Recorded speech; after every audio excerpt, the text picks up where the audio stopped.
اعوذ باللہ من الشیطان الرجیم بسم اللہ الرحمن الرحیم قل هو اللہ احد اللہ الصمد لم یلد ولم یولد ولم یکن له کفوا احد۔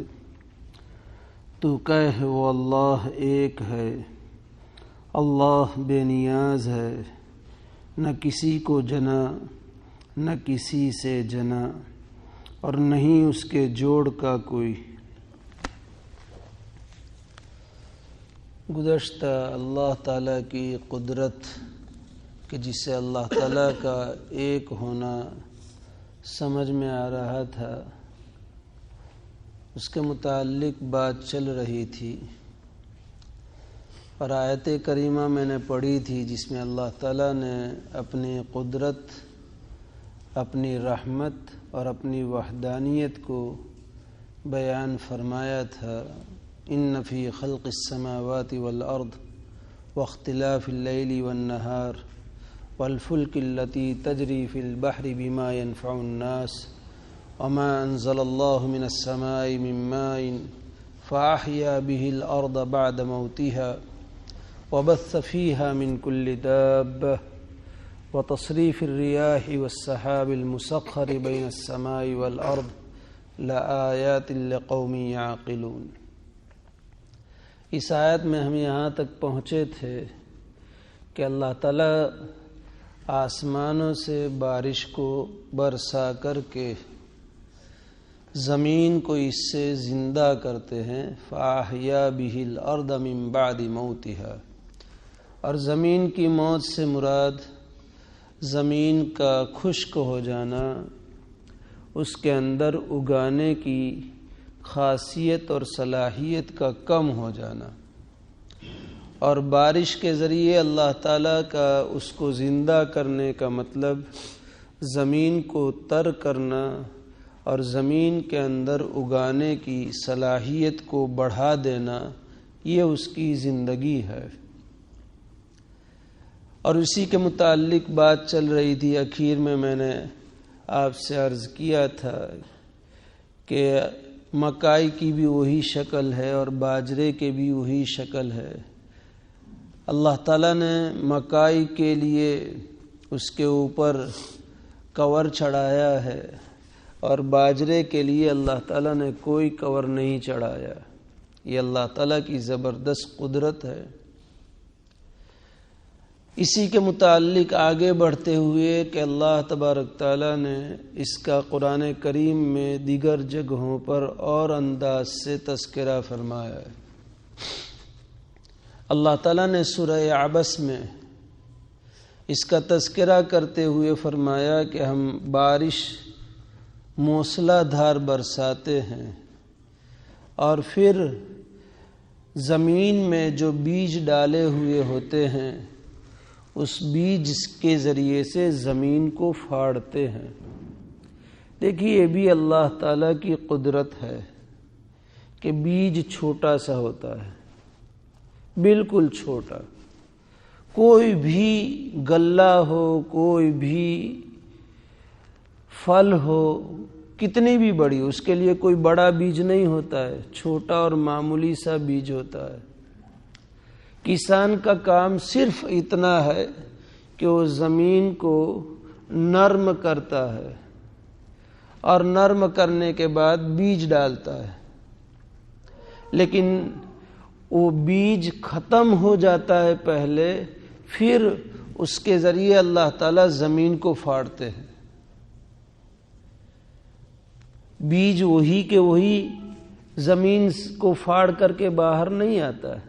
کسان نے جو بیج ڈالا ہے وہ تو زمین میں ختم ہو جاتا ہے۔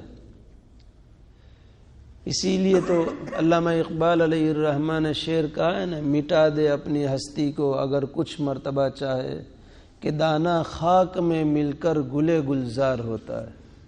تو پہلے دانہ اپنا وجود ختم کر دیتا ہے، پھر اللہ تعالیٰ کی قدرت سے وہ زمین کو پھاڑتا ہے۔ جو زمین اتنی، اسی لیے جب پہلی کلی نکلتی ہے، پہلی پو پھٹتی ہے، کتنا باریک ہوتا ہے، ہلکا ہوتا ہے کہ ایک چھوٹا سا بچہ بھی اس کے اوپر پیر رکھ دے تو اس کا وجود ختم آ جائے. مرغی کا چوزا بھی اپنی چونچ سے اس کو اکھاڑ کر کے باہر پھینک دے، اتنا کمزور ہوتا ہے. لیکن یہ اللہ تعالیٰ فرماتے ہیں کہ ثم شققنا الارض شقا، کہ اس دانے کے ذریعے سے زمین کو پھاڑا، ہم نے پھاڑا ہے. اس میں کسان کی کوئی کاریگری نہیں. اسی لیے اللہ تعالیٰ نے سورہ واقعہ میں کہ اگر انسان اپنی کاریگری سمجھتا ہو تو انسان کا کوئی دانہ بیکار نہ جاوے. کون کسان یہ چاہے گا، کون باغبان یہ چاہے گا کہ میرا ڈالا ہوا بیج بیکار جائے؟ لیکن آئے دن ہم دیکھتے ہیں کھیتی فیل ہو گئی، بیج ختم ہو گیا، اگائی نہیں ہے. اللہ تعالیٰ فرماتے انتم تزرعونہ ام نحن الزارعون، تم اگاتے ہو کہ ہم اگاتے ہیں؟ اگر تمہیں یہ دعویٰ ہے کہ ہم اگاتے ہیں، لو نشاء لجعلناه حطاما فظلتم تفکہون انا لمغرمون بل نحن محرومون، کہ اگر تم کو یہ دعویٰ ہے کہ ہم اگاتے ہیں یعنی انسان کو، تو دیکھ لو جس وقت ہم چاہے اس کھیتی کو چورا چورا کر دے، ریزہ ریزہ کر دے. کھیتی کے لیے مناسب ہوا، مناسب فضا ضروری ہے. اس کے مناسبت سے زیادہ ٹھنڈی آ گئی تو بھی کھیتی کے لیے نقصان. سونف ہے، زیرہ ہے، تھوڑی ٹھنڈک زیادہ ہو گئی، سارا زیرہ جل کر کے ختم، ساری سونف جل کر کے ختم. اور اگر تھوڑی گرمی آ گئی اس کے مناسبت سے زیادہ تو ساری کھیتیاں جل کر کے ختم ہو جاتی ہے. گیہوں کو ٹھنڈک چاہیے، اور حد سے زیادہ، جتنی زیادہ ٹھنڈک ہو اتنا گیہوں اچھا ہوتا ہے. اسی لیے کسان گیہوں کے موسم میں سردی کے بڑھنے کی دعائیں کرتے ہیں. اور ہم لوگ پڑھتے تھے دارالعلوم دیوبند میں، تو وہاں تو سردی کے موسم میں برف کی بارش کی دعائیں کرتے تھے. وہاں کے لوگ، وہاں کی فضا کے مناسب ہے کہ جب تک کہ برف کی بارش ٹھنڈی میں نہ ہو وہاں تک وہاں کی کھیتیاں، وہاں کے پھل وغیرہ یہ اچھے نہیں ہوتے تھے. تو برف کی بارش کی لوگ دعائیں کرتے تھے. تو یہ کہ گیہوں کو ٹھنڈی جتنی زیادہ اتنا عمدہ گیہوں، اور سونف کو اور زیرہ کو تھوڑی بھی ٹھنڈی زیادہ ہو گئی تو جل گیا. تو باری تعالیٰ یہ فرماتے ہیں لو نشاء لجعلناه حطاما فظلتم تفکہون، ہم ریزہ ریزہ کر دیں گے اور تم باتوں ہی میں رہ جاؤ گے کہ یار ہمارا تو سارا کیا ہوا محنت بیکار گئی، ہم تو اور گھاٹے میں اور نقصان میں ہو گئے. لمغرمون، بلکہ محروم ہی ہو گئے. تو اللہ تعالیٰ فرماتے ہیں ثم شققنا الارض شقا، ہم نے زمین کو پھاڑا اور پھر فانبتنا فیہا حبا وعنبا وقضبا وزیتونا ونخلا وحدائق غلبا وفاکہۃ وابا. اللہ تعالیٰ فرماتے ہیں دانے کے قسم سے، غلے کے قسم سے، چنا ہے، دالیں ہیں، مسور ہیں، اسی طریقے سے تور ہے، مٹر ہے، یہ سب اللہ تعالیٰ حبہ، دانے کے قسم کے، گیہوں، یہ سارا، عنب، انگور، بیلوں والی چیز، یہ بیل پر ہوتی ہے. اور اللہ کی قدرت عجیب، اللہ تعالیٰ کی قدرت ہے کہ کس کے لیے بیل اور کس کے لیے تناور درخت، وہ بھی اللہ کی حکمتیں اور مصلحتیں ہیں، ہم سوچ بھی نہیں سکتے ہیں اور ہماری سمجھ میں بھی نہیں آ سکتا ہے. تربوز کے لیے بیل ہے، سکرٹیٹی کے لیے بیل ہے، اور بیر کے لیے چھوٹے چھوٹے بیر ہے لیکن تناور درخت ہے. اللہ کی حکمت ہے. وعنبا، انگور، یہی انگور طرح طرح کے اس سے فائدے اللہ تبارک تعالیٰ نے رکھے ہیں. وقضبا، اور ترکاریاں ہم نے اگائی، ساگ پات، میتھی کی ساگ بھاجی، سوا کی ساگ بھاجی، پالک کی ساگ بھاجی، کوتمیر، یہ ترکاریاں. وقضبا وزیتونا، زیتون ہم سب جانتے ہیں اصل شام کی پیداوار ہے اور بڑا مبارک درخت ہے، بڑا مبارک پھل ہے، کھانے میں بھی استعمال ہوتا ہے، میوے کے طور پر استعمال ہوتا ہے، اس کا تیل استعمال ہوتا ہے، بڑا مفید تیل زیتون کا تیل. وزیتونا ونخلا، کھجور ہم نے اگایا، کھجور کو پیدا کیا. وحدائق غلبا، گھنے باغات پھولوں کے، پھلوں کے. اللہ تعالیٰ نے اجمالاً کہ جتنے بھی پھل کے باغ ہوں وہ سارے کے سارے اس میں آ گئے. وفاکہہ، میوے، گرین فروٹس، ڈرائی فروٹس، یہ سب وفاکہتاً میں داخل ہے. یہ سب چیزیں اللہ تعالیٰ نے، اور دیکھیے اس میں بھی عجیب عجیب ترکاریاں، رنگ، کوتمیر کا رنگ الگ، ہرا دھنیا کا، میتھی کا رنگ الگ، پالک کا رنگ الگ، سوا کا رنگ الگ، پتے بھی الگ ہر ایک کے، اور ہر ایک کا ذائقہ بھی الگ، اور ہر ایک کی خاصیت اور منافع بھی الگ الگ. کون کر رہا ہے؟ ایک ہی مٹی، ایک ہی پانی. یہاں میتھی اگی ہے تو یہاں دھنیا اگا ہوا ہے، یہاں لہسن اگا ہوا ہے، یہاں پالک اگا ہوا ہے.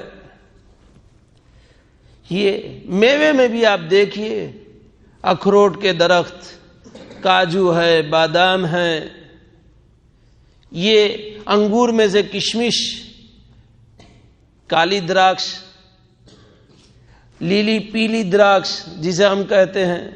منقع اور ہوتی ہے چیز، وہی انگور میں سے بننے والی چیز. پیلی دراکش کی خاصیت اور اس کا نفع الگ، کالی دراکش کی جس کو کشمش کہتے اس کی خاصیت اور اس کا نفع الگ، منقع کی خاصیت اور اس کا نفع الگ. ڈرائی فروٹس میں آئیے، قسم ہا قسم کے ڈرائی فروٹس، سب کا رنگ الگ، سب کا مزہ الگ، سب کی خاصیتیں الگ، سب کی منفعتیں الگ. یہ کون کر رہا ہے؟ اللہ تعالیٰ نے یہاں پر یہ تذکرہ. پھر آگے فرمایا اللہ تعالیٰ نے وَأَبَّا، چارہ جانوروں کے لیے، لچکا الگ، گھاس الگ. ان کو کھلانے والے جو کھیت کا کاشتکار ہوتے ہیں، کسان ہوتے ہیں، یہ بھینسوں کے لیے، جانوروں کے لیے مستقل کھیتوں میں اگاتے ہیں. جو انسان نہیں کھا سکتا ہے وہ صرف جانور کھا سکتا ہے. وَأَبَّا، اللہ تعالیٰ نے فرمایا مَتَاعًا لَكُمْ وَلِأَنْعَامِكُمْ، تمہارے فائدے کے لیے بھی اور تمہارے چوپایوں کے فائدے کے لیے. یہ اللہ تعالیٰ کر رہے. اللہ تعالیٰ نے دوسری جگہ پر بھی اس کا تذکرہ فرمایا. سورہ انعام میں 7ویں پارے میں اس کا تذکرہ کیا، 8ویں پارے میں اس کا تذکرہ کیا ہے کہ ہم بعض چیزوں کو درختوں کے اوپر لے جاتے ہیں اور ایک دانے میں سے کئی دانے ہوتے ہیں، اور کچھ دانے وہ ہوتے ہیں جو اوپر کو اٹھے ہوئے ہوتے ہیں، اور کچھ دانے ایسے ہوتے ہیں کہ جن کے لگنے کی وجہ سے شاخیں جھک جاتی ہیں. لگانے والے ہم ہی ہیں. هو الذی انشأ لکم جنات من نخیل وعناب،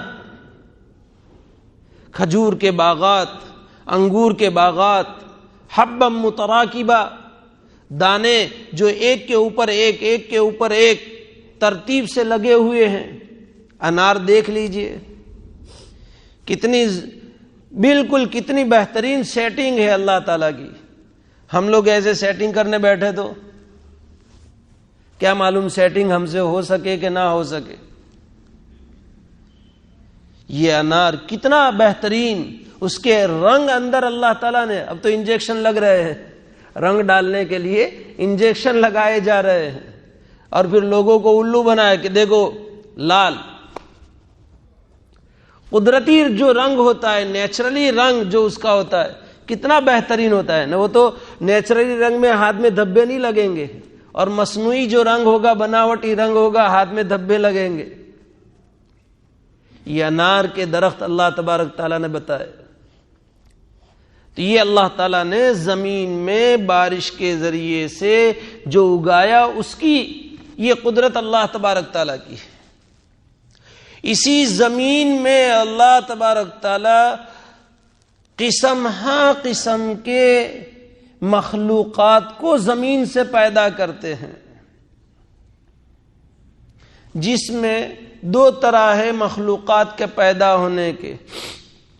ایک تو وہ کہ جو انسانوں میں طریقہ ہے، جانور، گائے، بکری، بھینس، اونٹ، گھوڑا، ہاتھی وغیرہ میں جو طریقہ ہے، اور پھر وہ پیدا ہو کر کے دودھ پی کر کے بڑے ہوتے ہیں، ایک طریقہ یہ ہے۔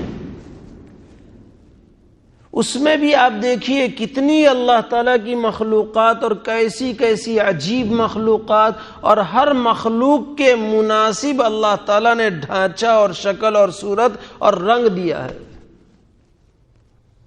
کوئی ملتا جلتا نہیں ایک مخلوق کا دوسری مخلوق کے ساتھ۔ اور کچھ مخلوقات وہ ہیں کہ جو ان جانوروں کے علاوہ اللہ تعالیٰ اپنی قدرت سے مٹی سے پیدا فرماتے۔ آپ دیکھنا، اور یہ چیز دیکھنے کے لیے شہروں کے مقابلے میں دیہات بہت مناسب ہے۔ آپ کے یہاں بھی شاید ہوتا ہوگا، جہاں ایک بارش ہوئی کتنی مخلوق آ جاتی ہے اللہ کی، کیڑے مکوڑے، حشرات الارض، کہاں سے آئی ہے؟ اور ایک ہی بارش میں پھر اتنے زیادہ تعداد میں، اور ہر جگہ پر، صرف ایک جگہ پر نہیں، جہاں دیکھو وہاں، اور عجیب عجیب رنگ کہ جن کی رنگتوں کو دیکھ کر عقل حیران رہ جائے کہ کس نے رنگ پورا ہوگا۔ عجیب عجیب اس کی شکلیں، ان کے جسموں کا ڈھانچہ عجیب عجیب کہ دیکھتے ہی رہ جاؤ، اور اللہ کی قدرت پر غور کرتے ہی رہ جاؤ۔ یہ زمین سے اللہ تعالیٰ پیدا فرماتے ہیں، اور اسی زمین سے اللہ تعالیٰ نے انسان کو بھی پیدا فرمایا، جو اشرف المخلوقات، افضل المخلوقات اور احسن المخلوقات، تمام مخلوقات میں سب سے زیادہ حسین، تمام مخلوقات میں۔ ابو منصور جعفر ایک بادشاہ گزرے ہیں اسلام میں، ان کے ایک وزیر تھے، عیسیٰ غالباً نام ہے، ابھی برابر یاد نہیں ہے مجھے ان کا نام۔ ان میاں بیوی میں بہت زیادہ محبت تھی، بہت زیادہ قابل رشک محبت تھی۔ ایک دن چاندنی رات میں یہ لوگ اپنی چھت پر بیٹھے ہوئے تھے کہ یہ شوہر نے اپنی بیوی سے کہا کہ اگر تو چاند سے زیادہ حسین نہیں تو تجھے 3 طلاق۔ آج ہمارے یہاں بھی یہ بہت ہے، AK-47 میں سے 303 نکلتی ہے نا، پھر روتے ہوئے آتے ایک مفتی صاحب کچھ کرو۔ آئے دن ہمارے پاس واقعات آتے، میں نے تو مذاق میں کہا تھا، خالی خالی کہا تھا، اور بعض کے اتنا غصہ آیا تھا مفتی صاحب کہ پوچھو مت، غصے میں نے کہہ دیا ہے۔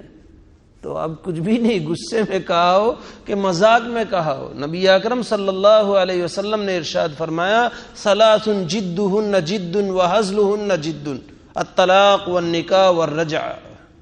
3 چیزیں ایسی ہے کہ تم مذاق میں بولو تو بھی نہ حقیقت میں بولو تو بھی وہ واقع ہو جائے گی، نکاح، طلاق اور طلاق دینے کے بعد رجوع کر لینا. یہ تو خیر یہ تو ضمنی بات تھی. اللہ مسلمانوں کو صحیح سمجھ دے اور طلاق کے معاملے میں کمی واقع ہو اللہ تعالیٰ اپنے احسان اور فضل سے اس کے اسباب مہیا فرما دے. شیطانی یہ سب سے بڑی چال ہے. خیر بیوی ان کے پاس سے چلی گئی، پردے میں ہو گئی کہ اب میں تم سے اجنبیہ ہو گئی، 3 طلاق مجھ پر واقع ہو گئی اس لیے کہ میں چاند سے زیادہ حسین نہیں ہوں.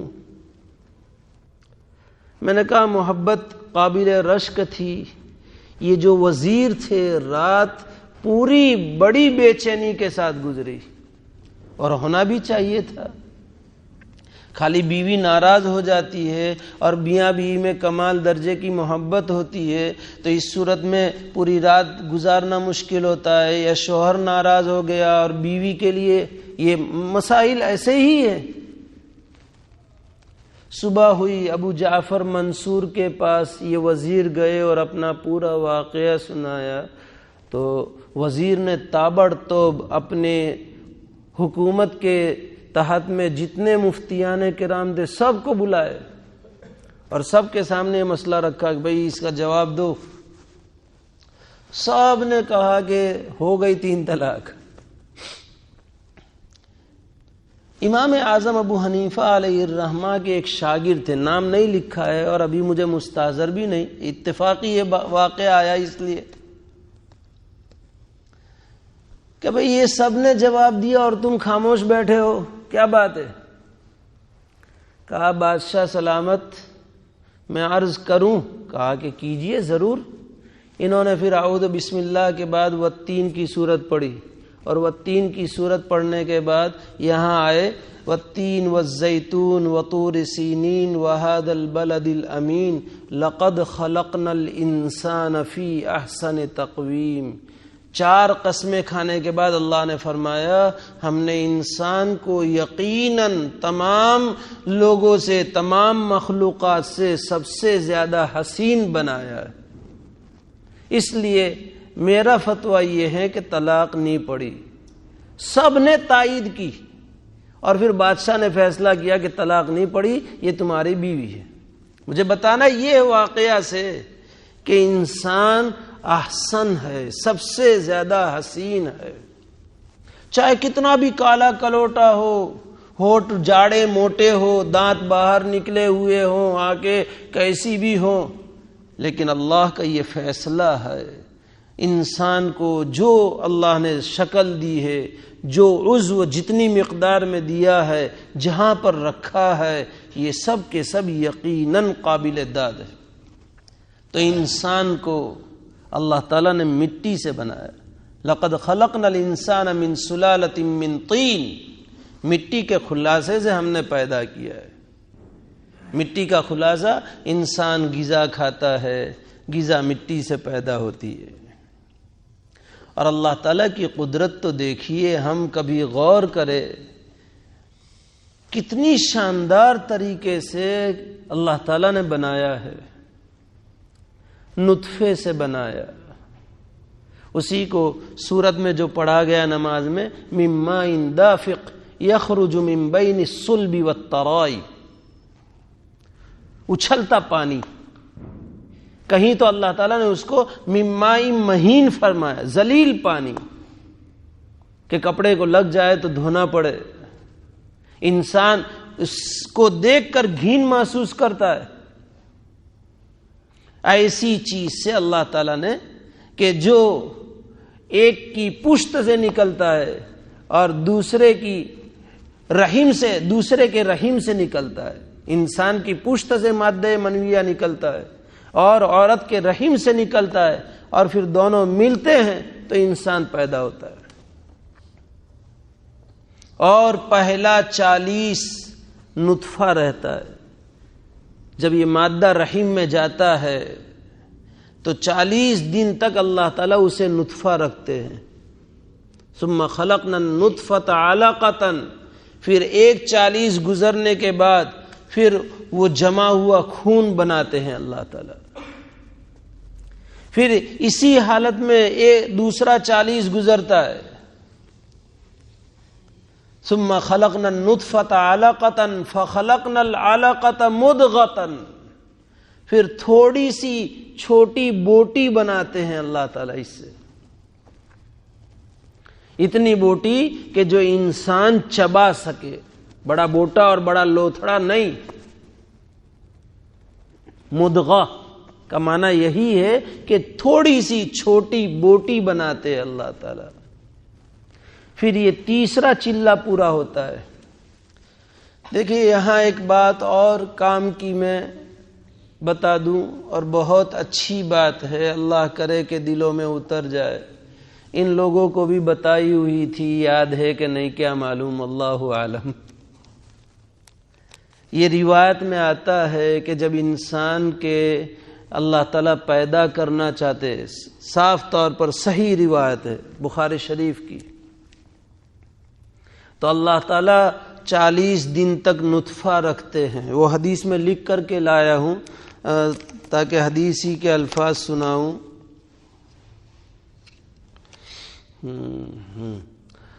حضرت عبداللہ ابن مسعود رضی اللہ تعالیٰ عنہ کہتے ہیں حدثنا رسول اللہ صلی اللہ علیہ وسلم وهو الصادق المصدوق قال ان احدکم یجمع خلقه فی بطن امہ 40 یوما. پہلے 40 دن نطفہ ہوتا ہے ماں کے پیٹ میں. ثم یکون علقۃ مثل ذلک. پھر دوسرے 40 دن علقہ ہوتا ہے، وہی جمع ہوا خون. پھر اس کے بعد ثم یکون مدغۃ مثل ذلک. پھر تیسرا چلہ، تیسرا 40واں مدغہ، چھوٹی سی بوٹی ہوتی ہے. اور 3 چلے کے بعد اللہ تعالیٰ اب روح ڈالتے ہیں. لیکن روح ڈالنے سے پہلے کیا ہوتا ہے؟ یہ روایت میں ہے فَيَبْعَثُ اللَّهُ مَلَكًا. اللہ تعالیٰ ایک فرشتے کو بھیجتے ہیں اور اس کو 4 باتیں لکھنے کا حکم دیتے ہیں. فَيُؤْمَرُ بِأَرْبَعِ كَلِمَاتٍ. پیدا ہونے والے بچے کے بارے میں اللہ تعالیٰ اس فرشتے کے ذریعے 4 باتیں لکھواتے ہیں. پہلی بات، فرشتے سے اللہ تعالیٰ فرماتے اکتب عملہ، اس کے عمل کو لکھو کہ زندگی میں کیا عمل کرے گا، اچھا عمل کرے گا، برا عمل. اللہ چونکہ لوح محفوظ میں سب اللہ تعالیٰ نے لکھ دیا ہے. اللہ علیم ہے، خبیر ہے، کوئی چیز اس کے احاطے علمی سے باہر نہیں. اللہ تعالیٰ لکھواتے ہیں عملہ. اس کا رزق ورزقہ، کہ رزق کتنا ملے گا، کیسا ملے گا، کس طریقے سے ملے گا. رزقہ وَأَجَلَهُ، زندگی اس کی کتنی ملے گی، موت کہاں ہوگی، کتنے زمانے میں موت ہوگی. یہ اور چوتھی چیز کہ یہ شقی ہوگا یا سعید ہوگا. شقی بدبخت، اس کا خاتمہ برا ہوگا. سعید نیک بخت، اس کا خاتمہ اچھا ہوگا. یہ اللہ تعالیٰ لکھواتے. جب یہ حدیث آتی ہے میں اپنے طلباء کو نصیحت کے طور پر یہ بات کہتا ہوں. چونکہ پریگننسی معلوم ہو جاتی ہے، حیض نہیں آتا، تو عموماً شادی کے بعد حیض نہ آنا اسی کی علامت سمجھی جاتی ہے کہ بھئی امید کے دن آئے. اور اب تو ڈاکٹروں کے یہاں جانے کی بھی ضرورت نہیں ہوتی ہے. پریگننسی چیک ملتا ہے دکانوں پر، وہیں سے عورتیں چیک بھی کر لیتی ہے. اور پہلے ہی مہینے میں 2-3 دن اوپر چڑھتے ہیں تو پتہ چل جاتا ہے. تو اب میں کہتا ہوں کہ عورت بھی اور مرد بھی روزانہ اپنے اس حمل کے بارے میں اللہ سے یوں دعا کرے کہ اے اللہ اس کے لیے نیک عمل لکھنا، برے عمل سے حفاظت کرنا، اس کے لیے حلال برکت والا پاکیزہ رزق لکھنا عافیت اور سہولت کے ساتھ، حرام اور مشتبہ سے حفاظت فرمانا. اے اللہ اس کی عمر میں برکت دینا. اور چونکہ اسی میں ہے کہ کہاں مرے گا، تو میں طلباء سے کہتا ہوں کہ آپ کو اپنے اس اولاد کے بارے میں جہاں موت پسند ہو، لیکن حرمین میں سے کسی کی موت مانگنی چاہیے کہ مدینہ منورہ کی موت نصیب فرما. اس کے لیے مدینہ منورہ کی موت لکھنا، اور اے اللہ سعید لکھنا، شقی نہ لکھنا، یہ دعائیں کرنے کی. اب دیکھو یہ پہلے مہینے میں پتہ چلا، ابھی 3 مہینے اور باقی ہے، 90 دن. ہر فرض نماز کے بعد شوہر بھی دعا کرے اور بیوی بھی دعا کرے، تو 90 کو 5 میں ملٹیپلائی کر دو، 450 مرتبہ مرد کی دعا ہوئی اور 450 مرتبہ کس کی دعا ہوئی؟ عورت کی دعا ہوئی. اور اگر اللہ توفیق دے تہجد میں اٹھنے کی، تہجد میں دعا مانگے، اشراق، چاشت، دیگر دعاؤں کے قبولیت کے جو اوقات ہیں، جمعہ کا دن ہے، اسی میں رمضان آ گیا، افطار کا وقت ہے، اس وقت کی دعا اور دعاؤں کا اہتمام، تو اس کریم کے در کو 900 مرتبہ کھٹکھٹایا جاوے تو کیا وہ کریم ایسا ہے کہ وہ یہ سب نہ لکھے؟ وہ تو ایک ہی مرتبہ کھٹکھٹانے سے دروازہ کھولنے کے لیے تیار ہے اور دینے کے لیے تیار ہے، تو 900 مرتبہ کم سے کم، اور اس سے زیادہ اور مرتبہ. تو کیا یہ پیدا ہونے والا بچہ ان دعاؤں کی برکت لے کر کے پیدا نہیں ہوگا؟ یقیناً ہوگا.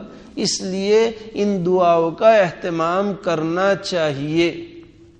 خیر، اس کے بعد آگے آپ صلی اللہ علیہ وسلم نے فرمایا ثم ينفخ فیہ الروح، پھر روح پھونکی جاتی ہے. تو گویا کہ اس کے دنیا میں آنے سے پہلے یہ سب لکھا جا چکا، روح آنے سے پہلے لکھا جا چکا ہے.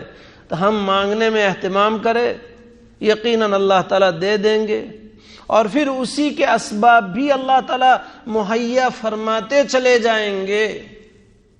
آج ہم کو اپنی اولاد کی دنیا کی فکر ہے، آخرت کی فکر بہت کم لوگوں کو ہے، اور ہے بھی تو دنیا کے مقابلے میں کم ہے، دنیا کی زیادہ ہے. یہاں حل ہو چکا ہے، پہلے سے حل ہو چکا ہے. رزق کا مسئلہ ہی سب سے بڑا ہے، تو حل ہو چکا ہے. تو یہ حل کروانے کا وقت اصل یہ ہے.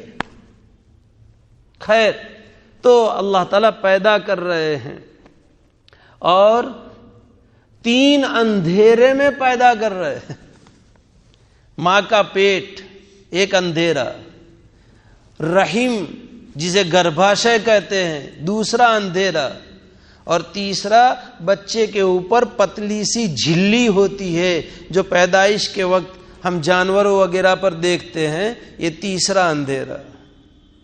دیکھیے کتنی چھوٹی چھوٹی چیزیں بنا رہے ہیں اللہ تعالیٰ، اور اندھیرے میں بنا رہے ہیں. یہاں تو کوئی چیز بنانی ہو اور کمپنی میں کتنے فاکسز ہوتے ہیں، نیا ماڈل باہر پڑنا ہوتا ہے اور نیا ماڈل کی مشینری سیٹنگ کرنی ہوتی ہے، تو یہ فاکس نے، یہ فاکس نے، یہ فاکس نے، سارے فاکسز کے درمیان میں ساری مشینری کی سیٹنگ ہوتی ہے. اور اللہ تعالیٰ کے یہاں چھوٹی سے چھوٹی اور باریک سے باریک مشینری کی سیٹنگ. آنکھ میں کتنے کیمرے ہیں، کان میں کتنے مائک سننے کے لیے اللہ نے، زبان میں کتنے چھوٹے چھوٹے، جہاں کھٹا بھی پتہ چلتا ہے، میٹھا بھی پتہ چلتا ہے، کھارا بھی پتہ چلتا ہے، تیز بھی پتہ چلتا ہے، کڑوا بھی پتہ.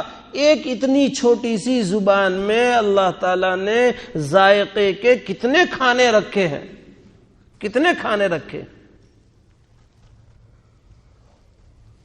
یہ اللہ تبارک تعالیٰ اسی، اور پیٹ کی ساری، جیسے اگلی ایک مرتبہ میں نے کہا تھا نا کہ ہدایت اگر انسانوں کے ہاتھ میں ہوتی، میڈیکل سائنس والے سب سے پہلے ہدایت پر آ جاتے.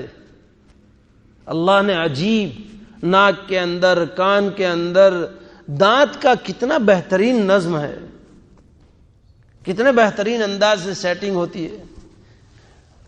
اور دانت آوے تو بھی تکلیف، نہ جاوے تو بھی تکلیف. اس میں کیا اللہ کی حکمت ہے. بچے کو دانت آتے ہیں تو ماں باپ بعض بچوں کے تو پریشان ہو جاتے ہیں، اور بڑھاپے میں دانت جاوے تو فی حکم و مصالح، اللہ تعالیٰ کی بھی اس میں حکمتیں ہیں، مصلحتیں ہیں، اور وہی جانتا ہے۔ وہ آسانی سے دے بھی سکتا ہے اور وہ آسانی سے لے بھی سکتا ہے، لیکن کیا حکمت ہے وہ اللہ بہتر جانتے ہیں۔ پھر فَكَسَوْنَ الْعِظَامَ لَحْمًا، اللہ تعالیٰ ہڈیاں بناتے ہیں، ہڈیوں کے اوپر گوشت چڑھاتے ہیں ایک مخصوص زمانے کے بعد۔ ثم انشأناه خلقا آخر فتبارک اللہ احسن الخالقین، وہ اللہ بڑی برکت والی ذات ہے جو تمام پیدا کرنے والوں کے مقابلے میں، بنانے والوں کے مقابلے میں سب سے اچھا بنانے والا ہے۔ اور پھر اللہ کا نظام تو دیکھیے، کیا نظام ہے اللہ تعالیٰ کا کہ دنیا کی چیزوں میں جتنی ہائی کیٹیگری کی کمپنی ہوگی اور وہ ہائی چیز کو بازار میں لانچ کرنا چاہے گی تو سب سے زیادہ عمدہ چیز کو اس کے اندر استعمال کرے گی۔ اور اللہ تعالیٰ، میں نے کہا نا، افضل المخلوقات، اکمل المخلوقات اور احسن المخلوقات، اس کے بنانے میں کون سی چیز استعمال کر رہے ہیں؟ نطفہ، جو گھٹیا چیز، جو انسان کے نگاہوں میں گھناؤنی چیز، کہ دھوئے نگاہ میں اچھا بھی نہ لگے، گھن محسوس کرے، اعلیٰ سے اعلیٰ کوالٹی کے لیے اللہ تعالیٰ ادنا سے ادنا مٹیریل استعمال کر رہے ہیں، سامان استعمال کر رہے ہیں۔ کیا اللہ کی قدرت! اور پھر اللہ تعالیٰ اس اپنے بنائے ہوئے انسان کو کتنے چھوٹے راستے سے نکالتے ہیں۔ سورہ عبس میں اللہ تعالیٰ نے اس کا تذکرہ کیا ہے، من ای شیء خلقہ من نطفۃ خلقہ فقدرہ ثم السبیل یسرہ۔ اللہ تعالیٰ نے اس اپنے بنائے ہوئے انسان کو نکلنے کے لیے راستہ بھی آسان کر دیا۔ یہ دو کٹروں نے آج، دو کٹر میں کہتا ہوں ڈاکٹروں کو، سمجھ میں آیا؟ یہ دو کٹر ہیں، بس جہاں تھوڑا بھی آپریشن کرنا پڑے گا، آپریشن کرنا پڑے گا۔ آپ خود اپنے پچھلوں کا زمانہ دیکھو، 10 ڈیلیوری، 12 ڈیلیوری، 15 ڈیلیوری، کہیں آپریشن کا نام سنا ہے آپ نے؟ اور بس ابھی سے آپریشن آپریشن، کیا دھنگا مستی مچائی ہے ان لوگوں نے۔ قرآن کہہ رہا ہے ثم السبیل یسرا، قرآن کہہ رہا ہے، میں نہیں کہہ رہا ہوں۔ اور مفسرین نے اس آیت کی تفسیر میں لکھا ہے کہ اللہ نے اپنے بنائے ہوئے اس انسان کے نکلنے کے لیے راستہ آسان کیا ہے۔ تو جو اللہ راستہ آسان کرے، کیا بات ہے پھر؟ اور آپ خود سوچو، پچھلے 10 ڈیلیوری، میرے یہاں تو میں نے کئی خاندان ہیں جہاں 10 بھائی بہنیں ہیں، 15 بھائی بہنیں ہیں، لیکن ایک کی بھی ڈیلیوری میں کہیں آپریشن کا نام تک نہیں ہے۔ یہاں تو 1 2 3 بس ختم معاملہ۔ قرآن کہہ رہا ہے ثم السبیل یسرا۔ اللہ کی شان تو دیکھیے، یہ اللہ تعالیٰ انسان کو پیدا کر رہے ہیں، اور انسان کو پیدا کر کے دیکھیے، حضرت عمر رضی ابن کثیر علیہ الرحمہ یا غالباً کسی کتاب میں ہے کہ حضرت عمر فاروق رضی اللہ تعالیٰ عنہ کے سامنے ایک صاحب نے کہا کہ شطرنج عجیب کھیل ہے۔ شطرنج تو جانتے ہیں نا، وہ راجا، رانی، ہاتھی، اونٹ، لشکر، چیس جسے آج کل کہتے ہوں گے، واللہ عالم، مجھے معلوم نہیں ہے۔ تو حضرت عمر رضی اللہ تعالیٰ عنہ کے سامنے کیا کہا کسی نے کہ یہ شطرنج عجیب کھیل ہے کہ چھوٹا سا ہے، لیکن جتنی مرتبہ کھیلو، ایک مرتبہ کی بازی دوسری مرتبہ کے بازی کے مساوی اور برابر نہیں ہوگی، کہ ایک مرتبہ جو آدمی جس طرح کھیلا دوسری مرتبہ اسی طرح کھیلے گا، جیتے گا نہ۔ یہاں سے کھایا، یہاں سے کھایا، دوسری مرتبہ میں پہلے یہاں سے کھائے گا، پھر یہاں سے کھائے گا۔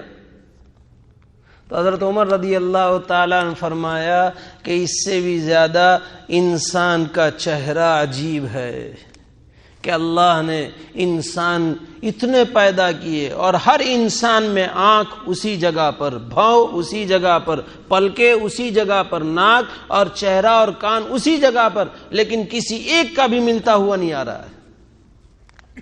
دیکھیے، بلکہ ایک ماں کے جڑوے پیدا ہوں گے، ٹینس، ایک ہی پیٹ میں رہے ہوئے اور ایک ساتھ پیدا ہونے والے، یہ بھی مشابہ نہیں ہوں گے. چاہے دوسروں کو تھوڑی بہت مشابہت شروع میں لگے کہ یار اوڑکھاتا ندی نے پہچانے نہیں جاتے، لیکن یقیناً ماں پہچان لے گی کہ پہلے آنے والا ہے نا، یہ بعد میں، اور پھر نام کے ذریعے تو بعد میں کہ یہ وہ ہے نا، یہ وہ ہے. اور پھر بڑے ہونے کے بعد سب لوگ ہی پہچان لیتے ہیں، اس میں کوئی وہ نہیں رہتا. یہ اللہ کی قدرت. وہی زمین کے بارے میں چل رہا ہے.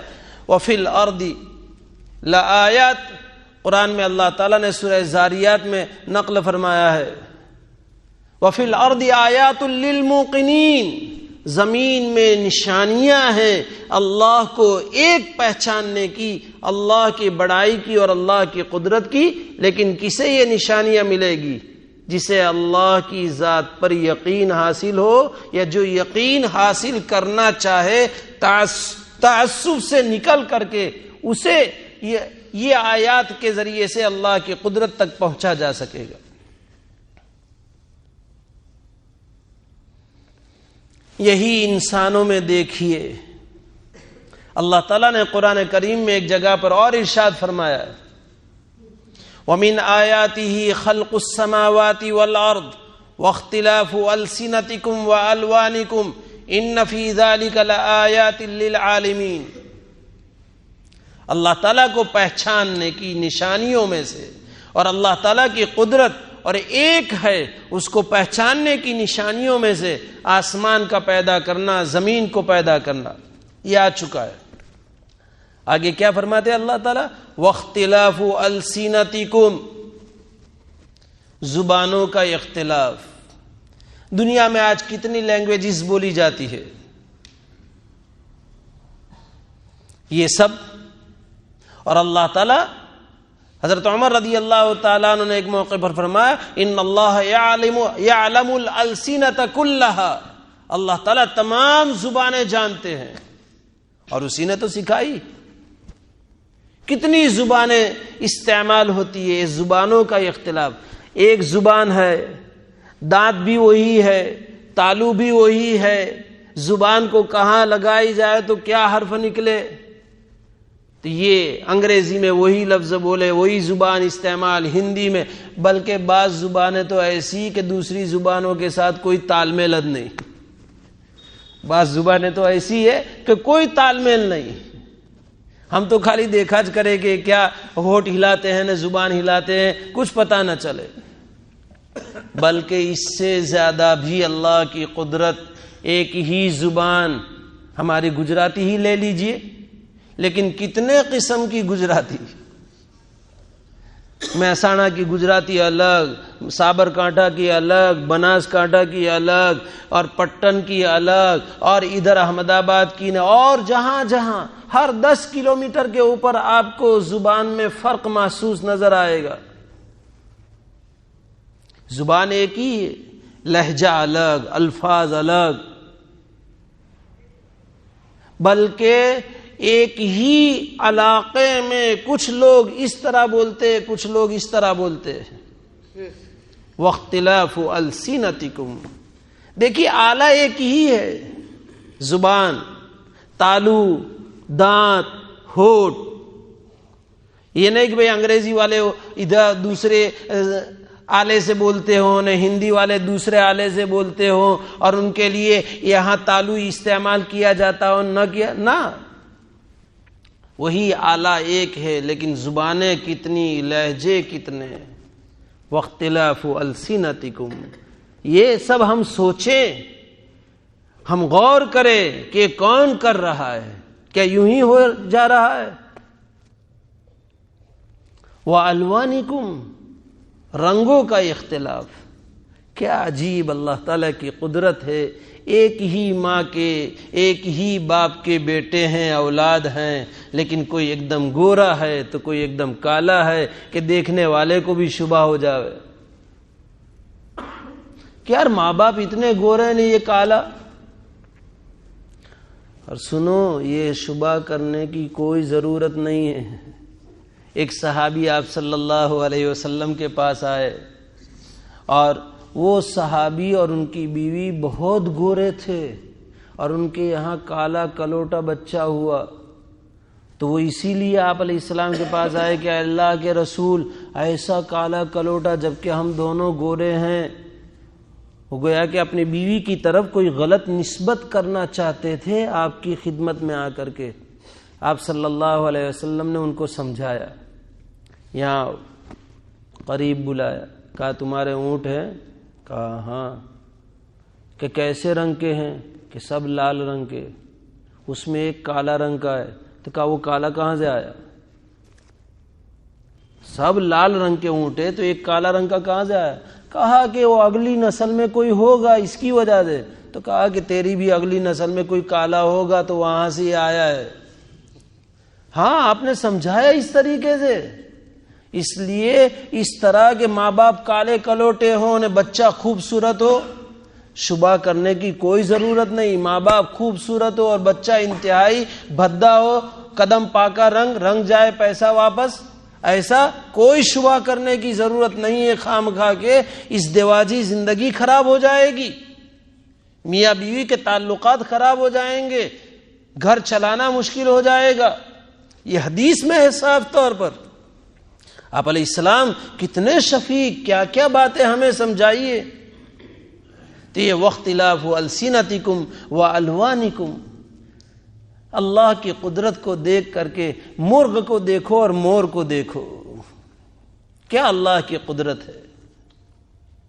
اللہ کی قدرت کیا ہے. کہتے ہیں نا مور نہ انڈا نے چتروا نہ پڑے. کیا اللہ کی زبردست.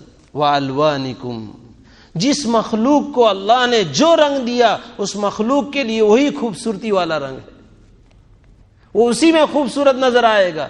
ہم اس کے علاوہ بنانا چاہے، مصنوعی کبوتر بنا کر کے ہم اس کے اوپر لال رنگ کر دے، وہ اللہ نے جس رنگ کا کبوتر بنایا ہے اور اس کی اصل ہے یہ الگ ہے کہ کوئی وائٹ نے کوئی الگ نے یہ الگ نے. اب تو روز بھی سب رنگ کے ہونے لگے. یہ اللہ کی کتنی زبردست قدرت، کتنے رنگ اللہ کے پاس. ہمارے ہاں تو 3 رنگ اصل چھے نے 3 رنگ انادی نکڑے لاچے، چتر پوتھی میں یہ سمجھایا جاتا ہے. وہ اللہ کے پاس کتنے رنگوں کا خزانہ ہے. واختلاف السنتکم والوانکم، یہ اللہ کی قدرت ہے. وہی کہ فاحیینا بہ الارض من بعد موتها وبث فیہا من کل دابہ، اللہ تعالیٰ نے اسی زمین میں ہر قسم کے مخلوقات کو، ہر قسم کے جانوروں کو اللہ تعالیٰ نے پھیلایا ہے. اور میں نے وہ آپ کو سمجھایا کہ کتنے ہیں. ایک بارش آئے، دیہات میں چلے جاؤ، رنگ برنگی اللہ کی قدرت کو دیکھتے ہی رہو، سوچتے ہی رہو اللہ کی قدرت کو، دلوں میں اللہ کی عظمت بیٹھے گی. وَبَثَّ فِيهَا مِن كُلِّ دَابَّةٍ وَتَصْرِيفِ الرِّيَاحِ، ہواؤں کو الٹنے پلٹنے میں. ہوائیں جو چلتی ہیں نا، یہ ہواؤں کا چلنا بھی اللہ کی قدرت میں ہے، کسی کی قدرت میں نہیں ہے. ہاں، کوئی یہ چاہے کہ ہم ہوا پر کنٹرول کر لیں اپنی مشینری کے ذریعے، اللہ کے سامنے ٹکر لینا ہے. اور جو اللہ کے سامنے ٹکر لے گا کبھی بھی کامیاب نہیں ہوگا. کبھی شمال کی طرف سے، کبھی جنوب کی طرف سے، یعنی نارتھ اور ساؤتھ، کبھی ادھر سے ہوا چلے، کبھی ادھر سے ہوا چلے، کبھی ویسٹ سے ہوا چلے، کبھی ایسٹ سے ہوا چلے، کبھی پوروا ہوا، کبھی پچھوا ہوا، اور کبھی معتدل ہوا، کبھی تیز ہوا، اور کبھی ہوا میں گرمی، جھلسا دینے والی لو لگ جائے، چہروں پر ہوا کے تھپیڑے لگے، چہرے کی چمڑی کا رنگ جل جاوے، اور کبھی چمڑی کو سخت کرنے والی ٹھنڈی ہوا ہے۔ یہ کون کر رہا ہے؟ صحابہ اور تابعین سے معرف القرآن حضرت مولانا محمد ادریس صاحب کاندھیلوی نور اللہ مرقدہ کی ہے، اس میں انہوں نے لکھا ہے بہت سارے صحابہ اور تابعین کے حوالے سے کہ اگر دنیا میں اللہ تعالیٰ 3 دن ہوا کو روک لے، دنیا بدبو دار بن جائے پوری کے پوری۔ یہ ہواؤں کی وجہ سے دنیا میں بدبو نہیں آ رہی ہے، اگر 3 دن روک لے تو وتصریف الریاح۔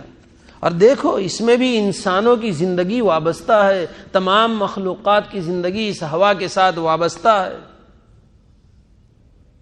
اور جب یہ ہوا کنٹرول سے باہر ہوتی ہے، قوم عاد پر اللہ تعالیٰ نے ہوا کا عذاب بھیجا تھا، لکھا ہے مفسرین نے کہ ہوا کے فرشتے سے اس وقت وہ ہوا آپے سے باہر ہو گئی تھی،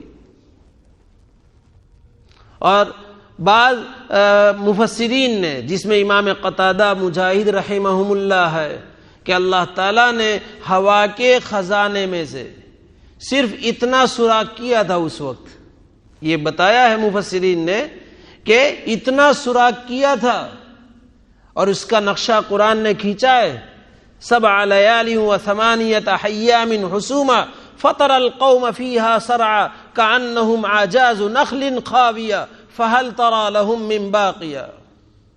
یہ کتنے بڑے ڈل ڈول والے تھے قوم عاد حضرت ہود علیہ السلام کی، 60 گز 90 گز اور 1 گز 1.5 فیٹ کا، اتنے اونچے، اور جتنی اونچائی ہوگی اتنی چوڑائی بھی ہوگی۔ ہمارے یہ گیٹ تو ان کے لیے ناکافی ہے، یہ مسجد کی لمبائی بھی ناکافی ہے ان کو۔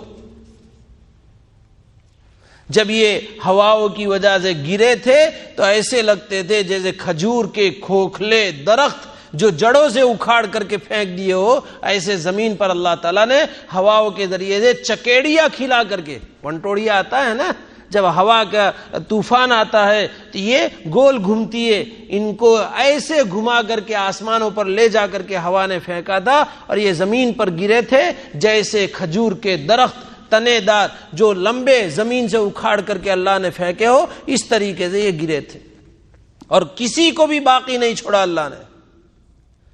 تو جب اتنی خزانے سے اتنی نکلی تھی یہ سوراخ میں سے جتنی، تو انداز لگاؤ کہ اللہ کے یہاں ہوا کا خزانہ کس قدر ہوگا، اور اللہ تعالیٰ اس کے اوپر کیسے قادر ہوں گے، اور اللہ تعالیٰ دنیا کے اوپر بھیج رہا ہے کتنے کنٹرول کے ساتھ بھیج رہا ہے۔ سونامی آتا ہے تو کیا ہوتا ہے، دریاؤں کے دریا بڑے بڑے جہاز کو پلٹی کھلا کر کے اس کے اکھیڑ کر کے پھینک دیتے ہیں، اور کسی کا کچھ بھی نہیں آتا ہے۔ یہ ہوا وتصریف الریاح، وہ اس کی طاقت ہے، اور جب ظاہر بات ہے کہ ایسی طاقت پر وہ تنہا قدرت والا ہے، کوئی اور ہوتا تو فساد ہوتا کہ مجھے ابھی ٹھنڈی ہوا چلانی ہے، وہ کہ گرم ہوا چلانی ہے۔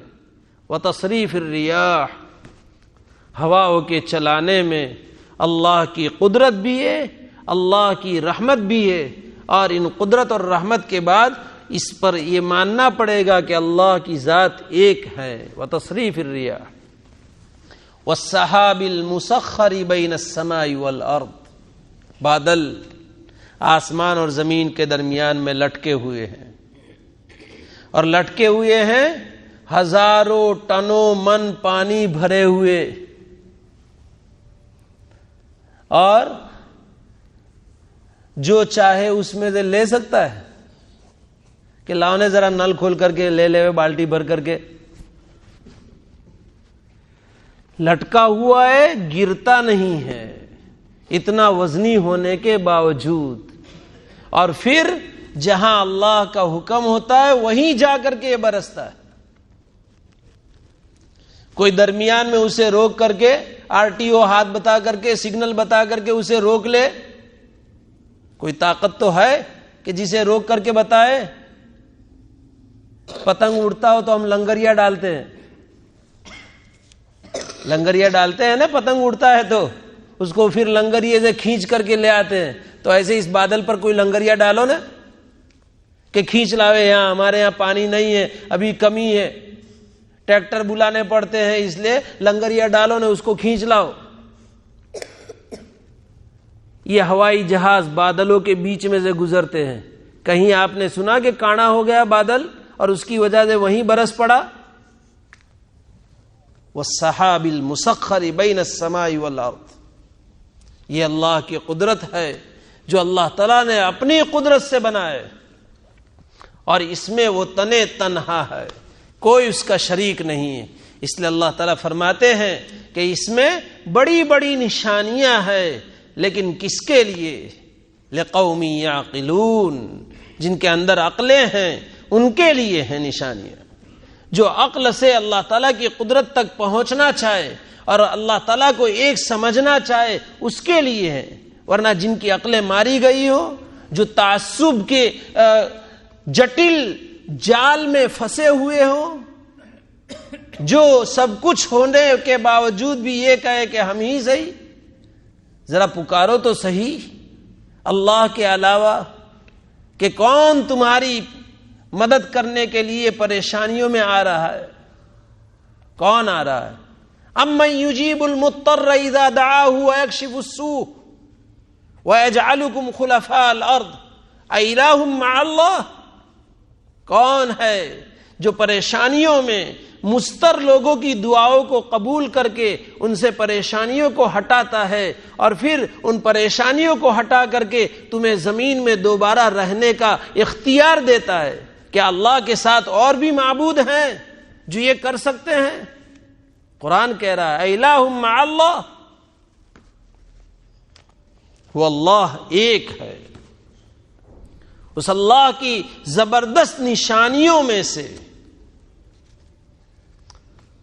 ایک نشانی بتا کر کے، کیسی اللہ تعالیٰ کی زبردست نشانی ہے. قرآن میں اللہ تعالیٰ نے فرمایا وَإِنَّ لَكُمْ فِي الْأَنْعَامِ لَعِبْرَةً نُسْقِيكُم مِّمَّا فِي بُطُونِهِ مِن بَيْنِ فَرْثٍ وَدَمٍ لَبَنًا خَالِصًا سَائِغًا لِلشَّارِبِينَ. کیا اللہ کی قدرت ہے! کھاتا ہے کیا اور بناتا ہے کیا اللہ؟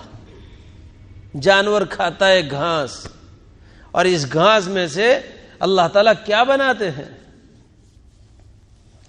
اللہ تعالیٰ فرماتے ہیں کہ چوپایوں میں تمہارے لیے عبرت کے مواقع ہیں کہ تم نتیجے تک پہنچو کہ اس کا خالق کون، اس کا مالک کون، اس کا رازق کون. اور جب یہ کون اس کا جواب تمہیں مل جائے تو اب اسے اپنی عقل پر دباؤ ڈال کر کے تم یہ کہو کہ یہ ایک ہے یا ایک سے زیادہ ہے. کیا ہے اللہ تعالیٰ کی قدرت؟ یہ چیزیں کھا رہا ہے معدے میں. حضرت عبداللہ ابن عباس رضی اللہ تعالیٰ عنہ فرماتے ہیں جانور جو چیز کھاتا ہے اس کے معدے میں جاتی ہے، اور معدے میں جانے کے بعد اس کے اندر سے کچھ جگر کو، لیور جسے کہتے ہیں، کہ اس کا کام ہے اس میں سے خون بنانا، اس میں سے دودھ بنانا جو اس کے اصلی مادے ہیں، اور جو ردی مادے ہیں اس کو فاضل چھوڑ دینا. اور پھر خون جو بنایا اس کو سپلائی کرتا ہے رگوں میں، دودھ جو بنایا اس کو سپلائی کرتا ہے پستانوں میں اور تھنوں میں، اور جو فاضل مادہ ہوتا ہے وہ معدے میں اوج میں رہ جاتا ہے، اور پھر پتلا ہوتا ہے پیشاب کے ذریعے سے نکلتا ہے، اور جو گاڑھا ہوتا ہے وہ پاخانہ کے راستے سے نکلتا ہے.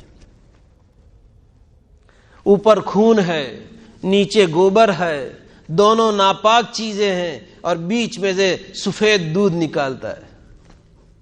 نہ خون کا اس میں رنگ آتا ہے اور نہ گوبر کا اس میں رنگ آتا ہے، نہ خون کا مزہ آتا ہے نہ گوبر کا مزہ آتا ہے، نہ خون کی بو آتی ہے نہ گوبر کی بو آتی ہے. اور پھر کیسی غذا! سارے وٹامنس. بچے کی سب سے پہلی غذا، جو بھی بچہ ہو، جانور کا بچہ ہو تو بھی اس کی سب سے پہلی غذا اپنی ماں کا دودھ. انسان کا بچہ ہے، انسان کی بھی سب سے پہلی غذا اور دی بیسٹ اتی اتم سب سے زیادہ اچھی غذا ماں کا دودھ ہے. اور اللہ تعالیٰ نے کیسی مشینری رکھی ہے کہ تھنوں میں آ کر کے وہ نل کھلا نہیں رہتا ہے کہ سارا دودھ باہر نکل جائے. ہاں وہ جمع رہتا ہے جب تک کہ وہ اپنے مسوڑوں سے دبائے گا نہیں بچہ، جانور کا ہو یا انسان کا، تب تک وہ دودھ نہیں نکلے گا. کیا یہ کم اللہ تعالیٰ کی قدرت ہے؟ اور پھر کیسا اللہ تعالیٰ نے اس کے صفات کیا بیان کی؟ خالصاً، کہ دودھ کی ملاوٹ نہیں اور پاخانہ کی بھی ملاوٹ نہیں، پیور، کوئی ملاوٹ نہیں. کیا معلوم ڈیری کا دودھ یا اور پاؤڈر کا دودھ کس کا بنتا ہے؟ پیور دودھ. یہی سائغن، مزیدار، سائغن مزیدار اور حلق سے گلے سے آسانی سے اتر جانے والا. ایک دن کا بچہ ہے لیکن اس کے گلے سے بھی آسانی سے اتر رہا ہے. ارے ایک دن چھوڑو، چند لمحات کا بچہ ہے لیکن اس کے گلے سے بھی اترنے میں کوئی تکلیف نہیں. دوسری چیز آپ دو، اسی لیے ڈاکٹر دوسری چیز دینے سے منع کرتے ہیں. آسانی سے گلے سے اتر جانا یہ اچھی علامت ہے. جہنمیوں کو جہنم میں جو کچھ کھانے پینے کے لیے دیا جائے گا ان کے گلے سے نہیں اترے گا، اٹک جائے گا، اچھو لگ جائے گا. یتجرعوہ ولا یکاد یسیغہ، یہ لوگ مارے پیاس کے گھونٹ در گھونٹ پیئیں گے لیکن گلے سے آسانی سے نہیں اترے گا. اور بس 1-2-3 منٹ لیتا ہوں جلدی سے دعا بتا کر کے، گرچہ وقت ہو گیا ہے لیکن اس کی مناسبت سے منہ کے، گلے سے، جبڑے کے، دانت سے، ان تمام کینسروں سے، کیونکہ آسانی سے اترے گا. جب یہ چیزیں نہیں ہوگی، ان چیزوں سے بیماریاں نہیں ہوگی. اور پیٹ کے سارے امراض سے بچنے کی آسان سی دعا، کھانے کے بعد 4 کلمے پڑھنے ہیں. الحمدللہ الذی اطعم وسقى وسوغہ وجعل لہ مخرجا. بس کیونکہ اللہ کی نعمت پر شکر کریں گے اللہ مزید دیں گے. یہ قانون خداوندی ہے، قرآن کا قانون ہے. تو ہم نے اس دعا میں کیا کہا؟ تمام تعریفیں اس اللہ کے لیے جس نے کھانا کھلایا، پانی پلایا، وسوغو گلے سے آسانی سے اتار دیا. تو ہم نے شکر کیا الحمد کہہ کر کے، تو اب گلے کی کوئی تکلیف نہیں ہوگی. تو گلے اور گلے کے متعلقات ساری چیزوں سے، ساری بیماریوں سے محفوظ. پھر آگے ہم نے کیا پڑھا؟ وجعل لہ مخرجا، کہ پیٹ میں جانے کے بعد اس کے فاسد مادوں کے نکلنے کا راستہ اس نے بنایا. پیشاب آسانی سے ہو جانا کتنی بڑی نعمت ہے، اور 2 نمبر آسانی سے ہو جانا کتنی بڑی نعمت ہے. تو ہم نے اس پر اللہ کا شکر ادا کیا. تو کبھی قبض نہیں ہوگا اور کبھی پیشاب کی بیماری نہیں. اور اندر جو پیشاب اور قبض کے اوج کی بیماریاں، لیور کی بیماریاں، چھوٹی اندڑی، بڑی اندڑی، گردہ، یہ سب بیماریوں سے محفوظ. یہ ہے کھانے کے بعد یہ دعا پڑھ لی جائے، الحمدللہ الذی اطعم وسقى وسوغہ وجعل لہ مخرجا. خیر، تو اللہ کی قدرت، وہ اللہ اپنی ان ساری قدرتوں میں اکیلا ہی کر رہا ہے. قل هو اللہ احد، کہہ دیجئے کہ وہ اللہ ایک ہے. اللہ تعالی اپنی کبریائی، اپنی عظمت ہمارے دلوں میں ایسی رچا بسا دے کہ دل اس سے لبریز ہو جائے. اللہ تعالیٰ کی عظمت ہمارے دلوں میں خوب جم جائے. اللہ تعالیٰ قرآن فہمی نصیب فرمائے. اللہ تعالیٰ اخلاص کے ساتھ اس سلسلے کو جاری فرمائے. اللہ تعالیٰ اس کہنے سننے کو قبول فرمائے. میرے لیے، آپ سب حضرات کے لیے، اقوام عالم کے لیے اسے ہدایت کا، نجات کا، امن کا ذریعہ بنائے، فتنوں سے حفاظت فرمائے، آمین۔ سبحان اللہ و بحمدہ، سبحانک اللہم و بحمدک، نشہد ان لا الہ الا انت، نستغفرک و نتوب الیک۔